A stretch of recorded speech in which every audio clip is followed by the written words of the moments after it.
ಏನದ್ಕೆ ಹುಡುಕ್ತಿದ್ದೀರಾ? ಶೌರ್ಯನ್ ನೋಡ್ದ್ಯಾ? ಹಾ ನೋಡ್ದೆ. ಎಲ್ಲಿದ್ದಾನೆ? ಇನ್ನೆಲ್ಲಿರ್ತಾನೆ? ಅಯಸ್ಕಾಂತದ ಹತ್ರನೇ ಇರ್ತಾನೆ. ಅಯಸ್ಕಾಂತದ ಹತ್ರನಾ? ಅಂದ್ರೆ ಸಂಪದ ತಲೆನೋವು ಅಂತ ರೂಮಲ್ಲಿ ಮಲ್ಕೊಂಡಿದ್ದಾಳೆ. ಅನುಪಮ ಅಮ್ಮ ಶಾಪಲ್ಲಿ ಬ್ಯುಸಿ ಆಗಿದ್ದಾರೆ. ನಿಮ್ ಕೆಲ್ಸದಲ್ಲಿ ನೀವು ಬ್ಯುಸಿ ಆಗಿದ್ದೀರಾ. ಟೈಮ್ ಚೆನ್ನಾಗಿದೆ ಅಲ್ವಾ ಅಂತ ಆ ಕಲ್ಯಾಣಿ ಅಯಸ್ಕಾಂತದ ಹಾಗೆ ನಿಮ್ ಮಗನ ರೂಮ್ ಒಳಗೆ ಹೇಳ್ಕೊಂಡಿದ್ದಾಳೆ. ಪಲ್ಲವಿ,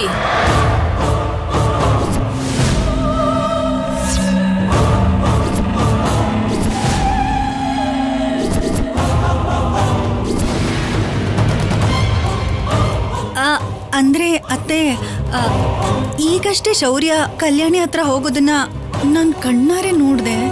ಹೋದ್ರೆ ತಪ್ಪೇನು? ಯಾರು ಹೌದು ಅಂದ್ರು ಇಲ್ಲ ಅಂದ್ರು ಶೌರ್ಯ ಕಲ್ಯಾಣಿಗೆ ಗಂಡ.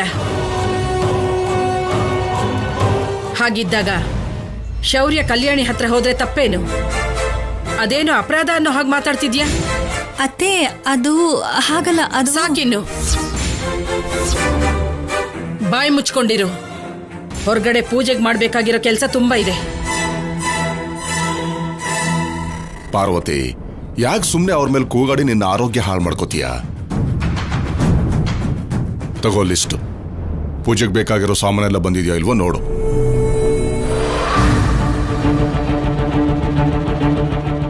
ಅತ್ತಿಗೆ, ಸಂಪದ ಬೇಕು ಅಂತಾನೆ ಮನೆಗೆ ಬಂದಿದ್ದಾಳೆ. ಆ ಕಲ್ಯಾಣಿ ಬೇಕು ಅಂತಾನೆ ಶೌರ್ಯನ್ ಜೊತೆಗೆ ತಿರುಗಾಡ್ತಿದ್ದಾಳೆ. ಅವರಿಬ್ಬರ ಮಧ್ಯೆ ನೀವು ಸಿಕ್ಕಾಕೊಂಡು ಒದ್ದಾಡೋದು ತಪ್ಪೋ ತರ ಇಲ್ಲ.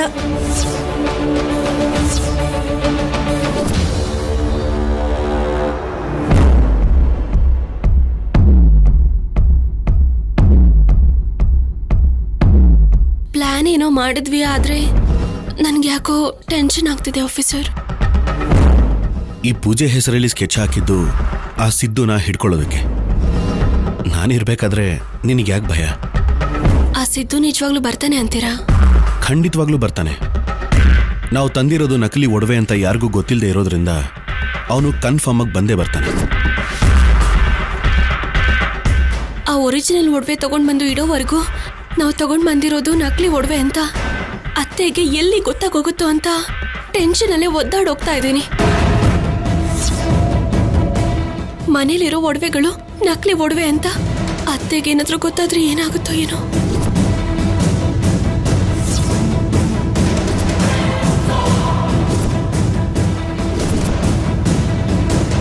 ಗೊತ್ತಾದ್ರೆ ಅಲ್ವೇ? ಗೊತ್ತಾಗೂ ಹೋಯ್ತು.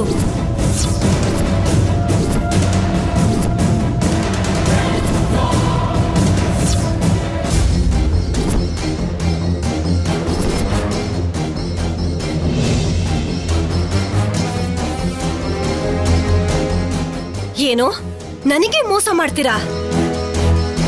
ಜೊತೆಗೆ ಬೆಕ್ಕಿಗೆ ಇಲ್ಲಿ ಸಾಕ್ಷಿ ಅನ್ನೋ ಹಾಗೆ ಆ ಮಹಾಲಕ್ಷ್ಮಿನ ಕರ್ಕೊಂಡ್ ಬಂದು ಸಾಕ್ಷಿ ಹೇಳಿಸ್ತೀರಾ? ನೀನು ಅವಳು ಸೇರ್ಕೊಂಡು ನನಗೆ ಎಷ್ಟು ಮೋಸ ಮಾಡಿದಿರೋ. ಇವೇ ನಿಜವಾದ ಒಡವೆಗಳು ಅನ್ಕೊಂಡು ಇವನ್ ಹಾಕೊಂಡು ಖುಷಿ ಪಡ್ತಾ ಇದೀನಲ್ಲೋ. ಅಷ್ಟಕ್ಕೂ ನಿನಗೆ ಹೇಳಿ ಏನು ಪ್ರಯೋಜನ ಇಲ್ಲ ಕಣೋ. ಎಲ್ಲ ಇವಳಿಂದಾನೆ. ಪೊಲೀಸ್ನೇ ಕಳ್ಳನ ಹಾಗೆ ಮಾಡ್ಬಿಟ್ಲಲ್ಲೋ ಈ ಕಲ್ಯಾಣಿ. ಅಯ್ಯೋ ಅಯ್ಯೋ ಅಯ್ಯೋ, ಎಷ್ಟು ಮೋಸ ಮಾಡಿದ್ಯೆ. ಈಗ್ಲೇ ಈ ವಿಷಯನ ಎಲ್ರಿಗೂ ಹೇಳ್ತೀನಿ. ಆ ಅನುಪಮನ ಹತ್ರ ನ್ಯಾಯ ಕೇಳ್ತೀನಿ. ನನ್ನ ತಡಿಬೇಡ, ಜಾಗ ಬಿಡೋ. ಇನ್ನು ಎಷ್ಟು ಮೋಸ ಮಾಡ್ಬೇಕು ಅನ್ಕೊಂಡಿದ್ಯೋ ನನ್ನ? ಅಮ್ಮ, ನೀನ್ ಈ ಕಿರ್ಚಾಡಿ ಗಲಾಟೆ ಮಾಡಿದ್ರೆ ಅಸಲಿ ಒಡವೆ ನಮ್ ಕೈಗೆ ಬರ್ದೆ ಹೊರಟೋಗುತ್ತಷ್ಟೇ. ಹೌದು ಅತ್ತೆ, ಅಸಲಿ ಒಡವೆನ ತಗೊಂಡು ಹೋಗಿರೋ ತಪ್ಪಿಗೆ ಅವನ ಕೈಯಾರೆ ಅವನೇ ತಂದಿಡ್ಲಿ ಅಂತ ಈ ಪ್ಲಾನ್ ಮಾಡಿದೀವಿ. ಈಗ ನೀವೇನಾದ್ರೂ ಜಗಳ ಮಾಡಿದ್ರೆ ಸಂಪದ ಈ ವಿಷಯನ ಸಿದ್ದು ಹೇಳ್ಬಿಡ್ತಾಳೆ. ಅದೇ ಅಸಲಿ ಒಡವೆ ಅಂತ ಅವನಿಗೆ ಗೊತ್ತಿದ್ರೆ ಅವನ್ ಹೇಗದನ್ನ ತಂದಿಡ್ತಾನೆ? ನೀನು ಬರ್ತಾನೆ ಅಂತಿದ್ದ ಹಾಗೆ ಬಂದ್ಬಿಡ್ತಾನೇನೆ ಅವನು. 100% ಬರ್ತಾನಮ್ಮ. ಅಸಲಿ ಒಡವೆ ಇಲ್ಲಿದೆ ಅಂದ್ರೆ ಖಂಡಿತವಾಗ್ಲೂ ಬರ್ತಾನೆ. ಇವಳು ಮಾಯೆಗೆ ಬಿದ್ದು ಅವಳು ಹೇಗ್ ಹೇಳ್ತಾಳೋ ಹಾಗ ಆಡ್ತಾ ಇದ್ಯಾ ಕಣೋ ನೀನು. ನನಗೆ ನನ್ನ ಒಡವೆಗಳು ಬೇಕು. ಒಂದು ವೇಳೆ ಅವು ಸಿಗ್ಲಿಲ್ಲ ಅಂತಂದ್ರೆ ನಂದು ಇನ್ನೊಂದು ಮುಖ ನೋಡ್ಬೇಕಾಗತ್ತೆ. ಪೂಜೆಗೆ ಒಡವೆಗಳನ್ನ ಇಟ್ಟಿದ್ದು ನಿಮ್ ಅಜ್ಜಿ ಆಗಿದ್ರಿಂದ ನಿಮ್ ಅಜ್ಜಿ ಹತ್ರನೇ ವಸೂಲಿ ಮಾಡ್ತೀನಿ. ಸಾಕಾಗ್ಲಿಲ್ಲ ಅಂತಂದ್ರೆ ನಿಮ್ಮ ಅಮ್ಮನ ಅಂಗಡಿ ಕೂಡ ತಗೋತೀನಿ. ಜೋಪಾನ. ಪ್ಲೀಸ್ ಕೂಗ್ಕೋಬೇಡಿ. ಸಂಪದ ಕಿವಿಗ್ ಬಿದ್ರೆ ಅಷ್ಟೇ, ಮಾಡಿರೋ ಪ್ಲಾನ್ ಎಲ್ಲ ಹಾಳಾಗೋಗುತ್ತೆ. ಅಷ್ಟಕ್ಕೂ ಕಲ್ಯಾಣಿ, ಏನಾಯ್ತಮ್ಮ? ಮತ್ತೇನ್ ರಾದ್ದಂತ ಮಾಡ್ತಿದ್ಯಾ ದಮಯಂತಿ?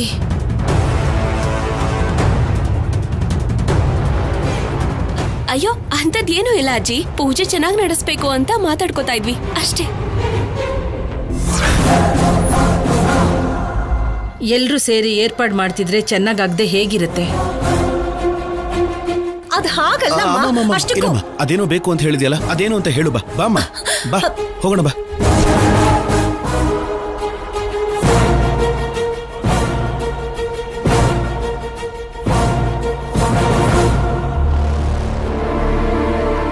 ಏನೂ ಇಲ್ಲ ಅಂತ ನೀನ್ ಹೇಳಿದ್ರು ಯಾವ ಬಗ್ಗೆನೋ ಜಗಳ ಮಾಡ್ತಿದ್ದಾಳೆ ಅಂತ ನನಗ್ ಗೊತ್ತು ಕಲ್ಯಾಣಿ.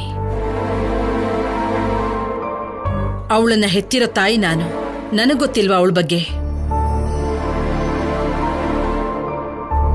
ಅವಳಿಗೆ ನೀನಂದ್ರೆ ಪ್ರೀತಿನೋ ಕೋಪನೋ ನನಗೆ ಅರ್ಥ ಆಗ್ತಿಲ್ಲ.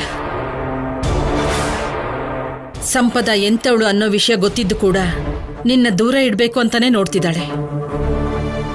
ಇನ್ನು ಅವಳಿಗೆ ಹೇಳಿ ಲಾಭ ಇಲ್ಲ. ಅದಕ್ಕೆ ಪೂಜೆಯಲ್ಲಿ ಅಮ್ಮನವ್ರಿಗೆ ನಿಮ್ಮತ್ತೆಗೆ ಒಳ್ಳೆ ಬುದ್ಧಿ ಕೊಟ್ಟು ನಿನ್ನ ಶೌರ್ಯನ ಒಂದು ಮಾಡೋ ಹಾಗೆ ಮಾಡು ಅಂತ ಅಮ್ಮನವ್ರನ್ನ ಕೇಳ್ಕೊತೀನಿ.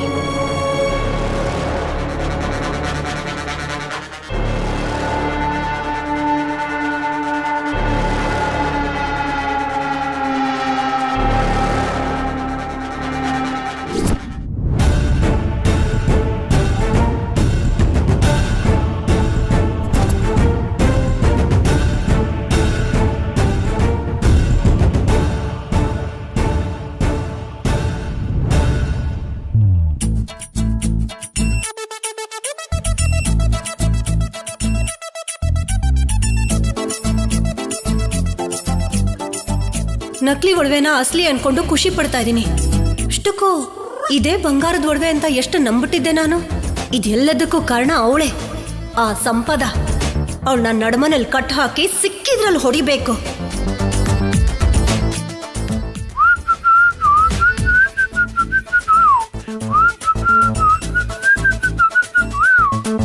ಪಾಪ ಇವ್ರಿಗೆ ನಿಜವಾದ ವಿಷಯ ಗೊತ್ತಿಲ್ಲದೆ ಅಮಾಯಕರ ಥರ ರೆಡಿ ಆಗ್ತಾ ಇದ್ದಾರೆ. ಕೊನೆ ಪಕ್ಷ ನನ್ನ ಗಂಡಂಗಾದ್ರೂ ಸತ್ಯ ಹೇಳ್ದೇ ಇದ್ರೆ ಹೇಗೆ?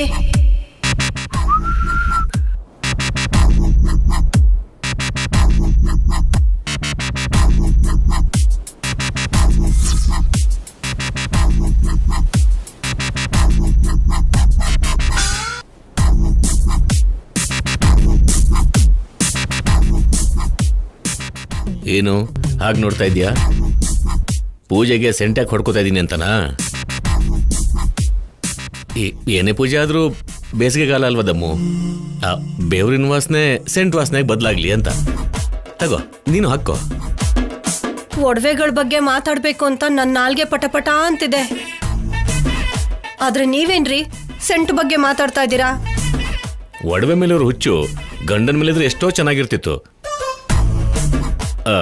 ಆದ್ರೂ ಇದು ಅಮ್ಮನವ್ರ ಹತ್ರ ಒಂದಿನ ಇರುತ್ತೆ, ಆಮೇಲೆ ನೀನೇ ಅಲಂಕರಿಸ್ಕೋಬಹುದಲ್ವಾ? ಇನ್ನು ಒಡವೆ ಬಗ್ಗೆ ಮಾತಾಡೋದು ಏನಿದೆ ಅಂತ. ಹಾಕೊಳ್ದೆ ಈ ಒಡವೆನೆ ಹಾಕೊಳ್ಬೇಕಾಗ್ ಬಂತು. ಅದೇನು ಹಠಾತ್ ಆಗಿ ಮಾತು ಬದಲಾಗೋಯ್ತು? ಮಾತೇನಾ ನೀನ್ ಕೂಡ ಬದಲಾಗಿದ್ಯಾ? ಒಡವೆ ಏನ್ ಹಾಕೋತೀನಿ ಬಿಡಿ ಅಂತಿದ್ಯಾ ಅಂದ್ರೆ ಬೋಧಿ ವೃಕ್ಷದ ಕೆಳಗೆ ಜ್ಞಾನೋದಯ ಆದ ಬುದ್ಧನ ಹಾಗೆ, ಯುದ್ಧ ನೋಡಿ ಬದಲಾದ ಅಶೋಕನ ಹಾಗೆ ಏನ್ ನೋಡಿ ಬದಲಾದೆ ದಮ್ಮು? ಯಾವ ಮರದ ಕೆಳಗೆ ನಿಂತಿದ್ದೆ? ಸಾಕು ಸುಮ್ನೆ ಇರಿ. ಇಲ್ಲಿ ನನ್ನ ಹೊಟ್ಟೆ ಹುರಿತಾ ಇದೆ, ನೀವೇನ್ರಿ ಏನೇನೋ ಮಾತಾಡ್ತಾ ಇದ್ದೀರಾ? ಅದೇ ಹೊಟ್ಟೆನೆ. ಒಳ್ಳೇದ್ ನಡೀತು ಅಂದ್ರೂ ಉರಿಯುತ್ತೆ, ಕೆಟ್ಟದ್ ನಡೆದ್ರೂ ಉರಿಯುತ್ತೆ. ಅದಕ್ಕೋಸ್ಕರ ಯಾವ ಫೈರ್ ಇಂಜಿನ್ ಉಪಯೋಗಿಸ್ಬೇಕು ಅರ್ಥ ಆಗ್ತಾ ಇಲ್ಲ. ಈಗೇನಂಥದ್ದು ಒಳ್ಳೇದಾಗಿದೆ ಅಂತ ಅನ್ಕೊಂಡಿದ್ದೀರಾ? ಅದೇ ನಿನ್ ಒಡವೆ ನಿಂಗ್ ವಾಪಸ್ ಸಿಕ್ಬಿಟ್ಟಿದ್ಯಲ್ಲ, ಅದಕ್ಕಿಂತ ಒಳ್ಳೇದೇನಿರುತ್ತೆ ಹೇಳು? ಅಯ್ಯೋ ದಡ್ಡ ನನ್ನ ಗಂಡ, ನಮ್ಮ ಮಗ ಕಲ್ಯಾಣಿ ಇಬ್ರು ಸೇರ್ಕೊಂಡು ನಮ್ಮನ್ನ ದಡ್ರನಾಗ್ ಮಾಡಿದ್ದಾರೆ. ಮನೇಲಿರೋದು ನಿಜವಾದ ಒಡವೆಗಳಲ್ಲ, ನಕಲಿ ಒಡವೆ.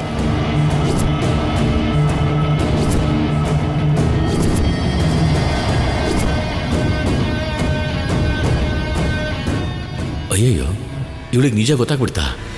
ಇನ್ನು ಮನೆ ತುಂಬಾ ದೊಡ್ಡ ಜಗಳನೇ ಮಾಡ್ತಾಳಷ್ಟೇ. ಇವಾಗ ಏನ್ ಮಾಡೋದು? ಕಲ್ಯಾಣಿ ಸುಳ್ಳು ಹೇಳಿದಾಳೆ. ನನ್ ಮಗನ್ ಕೈಲೂ ಸುಳ್ಳು ಹೇಳ್ಸಿದಾಳೆ. ನಕಲಿ ಒಡವೆಗಳನ್ನ ತಂದು ನಮ್ಮೆಲ್ರಿಗೂ ಮೋಸ ಮಾಡಿದಾಳೆ. ಚಚ, ಸುಮ್ನಿರುದಮ್ಮು. ಅವ್ರೇನ್ ಮಾತಾಡ್ಕೊಂಡ್ರು, ನೀನೇನ್ ಕೇಳಿಸ್ಕೊಂಡ್ಯೋ? ಒಡವೆ ನಕಲಿ ಆಗೋದಂದ್ರೇನು? ಜೋರಾಗಿ ಮಾತಾಡ್ಬೇಡಿ. ಹಾಗ್ ಮಾತಾಡಕ್ ಬರ್ತೆ ನಾನ್ ಸುಮ್ನೆ ಇದೀನಿ ಅಂತ ಅನ್ಕೊಂಡಿದೀರಾ ನೀವು? ಏನೋ ನನಗ್ ಗೊತ್ತಾಗಿದ್ ಸತ್ಯ ನನ್ ಗಂಡನ್ಗೂ ಗೊತ್ತಾಗ್ಲಿ ಅಂತ ಹೇಳ್ತಾ ಇದೀನಿ ಅಷ್ಟೇ. ಈ ನಕಲಿ ಒಡವೆಗಳನ್ನ ತಂದಿರೋದು ಇವತ್ ರಾತ್ರಿಗೆ ನಿಜವಾದ ಒಡವೆನ ತರಿಸ್ಕೊಳ್ಳೋದಕ್ಕಂತೆ. ಈ ಮಾತ್ ಹೇಳಿರೋದಕ್ಕೆ ನಾನು ಬಾಯಿ ಮುಚ್ಕೊಂಡಿದ್ದೀನಿ. ಅವ್ರು ಹೇಳ್ದಂಗ್ ನಡಿಲಿಲ್ಲ ಅಂತಂದ್ರೆ ಆಗಿದೆ ಒಬ್ಬೊಬ್ರಿಗೂ. ದೇವ್ರ ದಯಿಂದ ಆ ಪರಿಸ್ಥಿತಿ ಬರಬಾರ್ದು. ಏನು ಅಂದ್ರೆ ಈ ವಿಷಯನ ಯಾರಿಗೂ ಹೇಳ್ಬೇಡಿ. ಮುಖ್ಯವಾಗಿ ಆ ಸಂಪದಕ್ಕೆ ಗೊತ್ತಾಗ್ಲೇಬಾರ್ದು.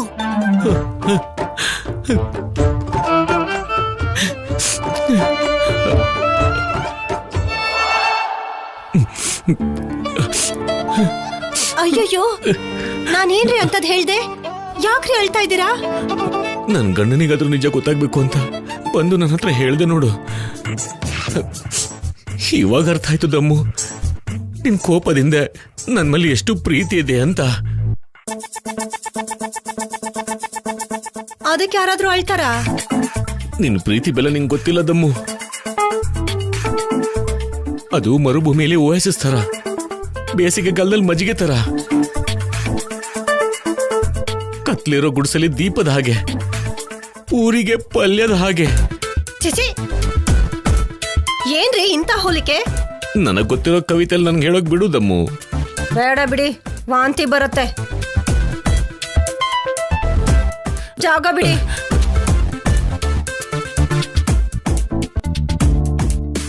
ಚಿಚಿ, ಅವ್ರ ಮಾತನ್ನ ನಂಬಿ ಈ ಒಡವೆಗಳನ್ನ ಹಾಕೊಂಡು ಎಷ್ಟು ಸಂತೋಷ ಪಡ್ತಿದ್ದೆ.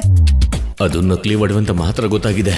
ಆ ವಿಷಯ ನನಗೂ ಗೊತ್ತು ಅಂತ ಗೊತ್ತಾದ್ರೆ ಅಯ್ಯಯ್ಯೋ, ನನ್ನ ಗಂಟ್ಲಲ್ಲೇ ಕತ್ತರಿಸ್ಬಿಡ್ತಿದ್ಲೇನು?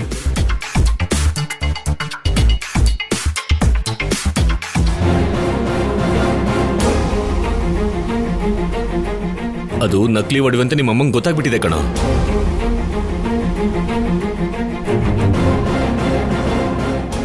ನಾವು ಮಾತಾಡೋದನ್ನ ಅತ್ತೆ ಕೇಳಿಸ್ಕೊಂಡ್ರು.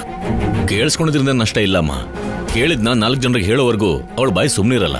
ನನಗದೇ ಭಯ. ಈ ಪೂಜೆ ಆಗೋವರೆಗೂ ಅವಳ ಬಾಯಿಂದ ಆ ವಿಷಯ ಹೊರಗಡೆ ಬರ್ದಿರೋ ಹಾಗೆ ನೋಡ್ಕೋಬೇಕು. ಅಪ್ಪ ಹೇಳಿದ್ದು ನಿಜಾನೇ ಕಲ್ಯಾಣಿ.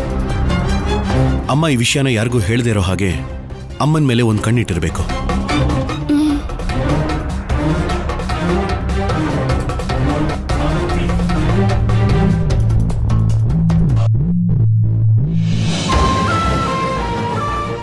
ಎಲ್ರೂ ಒಡವೆ ಇಟ್ಟಾಯ್ತಾ ಪಾರ್ವತಿ? ಎಲ್ರೂ ಒಡವೆ ಕೊಟ್ರು ದಮಯಂತಿಗೆ ಅಷ್ಟು ಬೇಗ ಮನ್ಸು ಬರಲ್ಲ ಅಲ್ವಾ? ಬಂದ್ರೆ ಕೊಡ್ಬೇಕಾಗುತ್ತೇನೋ ಅಂತ ಒಳಗಡೆನೆ ಇದ್ದಾಳೇನೋ. ಪೂಜೆಯಲ್ಲಿ ಎಲ್ಲ ವಸ್ತುನು ಇಡ್ಬೇಕಲ್ವಾ ತೆಮ್ಮ? ಇಡು ಅಂತ ಹೇಳಿ. ಬೇಗ ಕೇಳಿ ಅಜ್ಜಿ, ಪೂಜೆಗೆ ಟೈಮ್ ಆಗ್ತಾ ಇದೆ. ಸಂಪದ ಹಾಕಿರೋ ಸ್ಕೆಚ್ ಇದು ಅಂತ ಗೊತ್ತಾಗ್ದೆ ಎಲ್ರೂ ನಿಜವಾಗ್ಲೂ ಪೂಜೆಗೆ ಸಿದ್ಧ ಆಗ್ತಿದ್ದಾರೆ. ಪಾಪ, ಬಂಗಾರ ಸಿಕ್ಕಿರೋದಕ್ಕೆ ಪೂಜೆ ಅನ್ಕೋತಿದ್ದಾರೆ. ಇರೋ ಬಂಗಾರನ್ ತಗೊಂಡು ಹೋಗೋಕೆ ಅಂತ ಗೊತ್ತಾಗ್ತಿಲ್ಲ. ದಮಯಂತಿ ಕಾಣಿಸ್ತಿಲ್ವಲ್ಲ?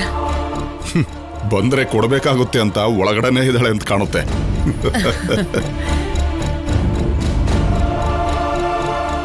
ಅದು ನಿಜನೇ. ದಮಯಂತಿ, ದಮಯಂತಿ. ಏನಮ್ಮ?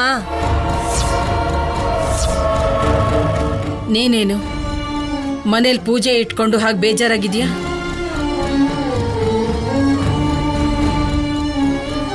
ಅಂಥದ್ದೇನಿಲ್ಲ ಬಿಡಮ್ಮ.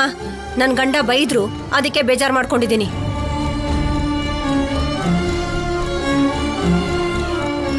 ಅಬ್ಬಾ, ನಿನಗ್ ಬೈಯೋ ಧೈರ್ಯ ನನಗಿದ್ಯಾ ದಮಯಂತಿ?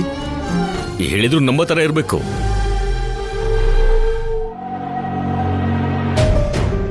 ಆದ್ರೂ ಬೈದ್ರೆ ಕೋಪ ಬರ್ಬೇಕೆ ಹೊರತು ಬೇಜಾರಾಗೋದಂದ್ರೇನು? ನಾನ್ ಹಾಗೇನಮ್ಮ, ಆಗಾಗ ಹೀಗಿರ್ತೀನಿ. ಹಾ, ಅದ್ ಸರಿ, ಇವಾಗ ಯಾಕೆ ಕರ್ದಿದ್ ನನ್ನ? ಅಮ್ಮನವ್ರಿಗೆ ಅಲಂಕರಿಸೋದಕ್ಕೆ ಒಡವೆ ಕೊಡ್ಬೇಕಲ್ವಾ? ಮತ್ತೆ ನಿನ್ನ ಒಡವೆ ಕೊಡೋ ಉದ್ದೇಶ ಇದೆಯೋ ಇಲ್ವೋ? ಒಡವೆ ಬೇಕು ಅಷ್ಟೇ ತಾನೇ?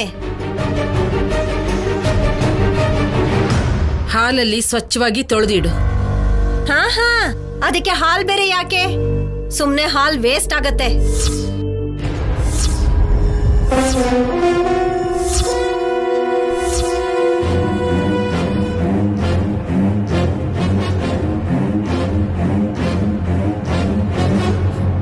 ಅದೇನೆ ಹಾಗೆ ಮಾತಾಡ್ತಿದ್ಯಾ? ನಮ್ಮ ಮೈ ಮೇಲೆ ಹಾಕೊಂಡಿದ್ದ ಬಂಗಾರನ ಅಮ್ಮನವ್ರಿಗೆ ಹಾಗೆ ಅಲಂಕಾರ ಮಾಡ್ತಾರಾ? ಅಂದ್ರೆ ಒಡವೆ ಬೇಕು ಅಂದ್ರೆ ಅಲ್ವಾ? ಆ ಮಾತು ನನ್ನ ಹೆಂಡತಿಗೆ ಇಷ್ಟ ಆಗಲ್ಲ ಅಲ್ವಾ?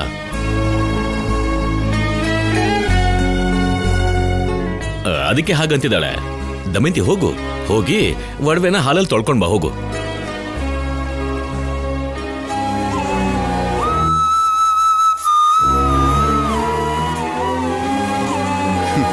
ದಮಯಂತಿಗೆ ಇಷ್ಟು ಒಡವೆ ಹುಚ್ಚಿದೆ ಅಂತ ಗೊತ್ತಿದ್ರೆ ಒಂದು ಒಡವೆ ಅಂಗಡಿನೇ ಇಡ್ಬೋದಿತ್ತು. ಅಂಗಡಿ ಇಟ್ಟಿದ್ರೆ ಮಾರಕ್ ಬಿಡ್ತಿದ್ಲ. ಎಲ್ಲ ನನಗೆ ಅಂತ ಲಕ್ಷ್ಮೀ ದೇವಿ ತರ ಮೈ ತುಂಬಾ ಅಲಂಕರಿಸ್ಕೊಂಡು ಕೂತ್ಕೊಂತಿದ್ಲು. ಕಾವಲ್ ಕಾಯಕ್ಕಾಗದೆ ನಾವು ಸಾಯ್ತಿದ್ವಿ ಅಷ್ಟೇ.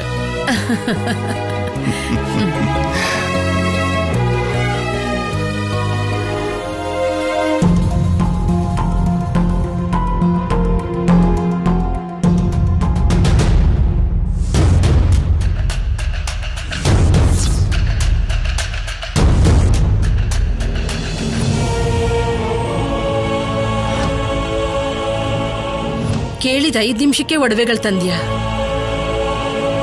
ಇದು ನಿಜನೇನಾ? ಆ ಒಡವೆಗಳು ನನ್ ಮೈ ಮೇಲೆ ಇರೋದಕ್ಕಿಂತ ಅಮ್ಮನವ್ರ ಮೈ ಮೇಲೆ ಇರೋದೇ ಒಳ್ಳೇದು ಬಿಡಮ್ಮ.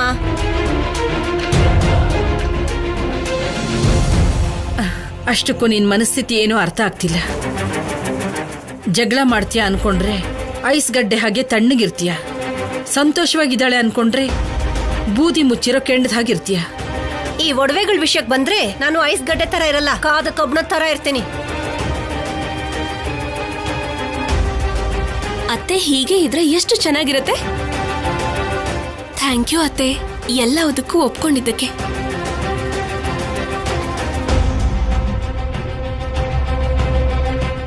ಕಲ್ಯಾಣಿ, ಅಮ್ಮನಿ ಕೋಪ ಬರಿಸ್ಬೇಡ.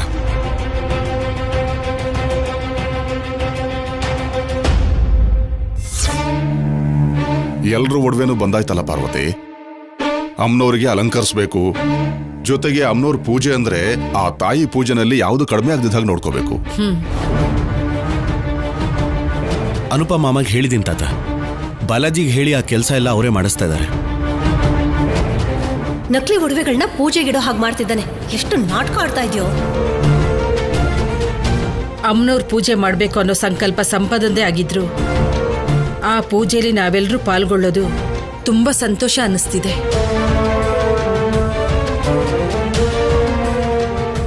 ಸರಿ ನಡೀರಿ. ಬನ್ನಿ.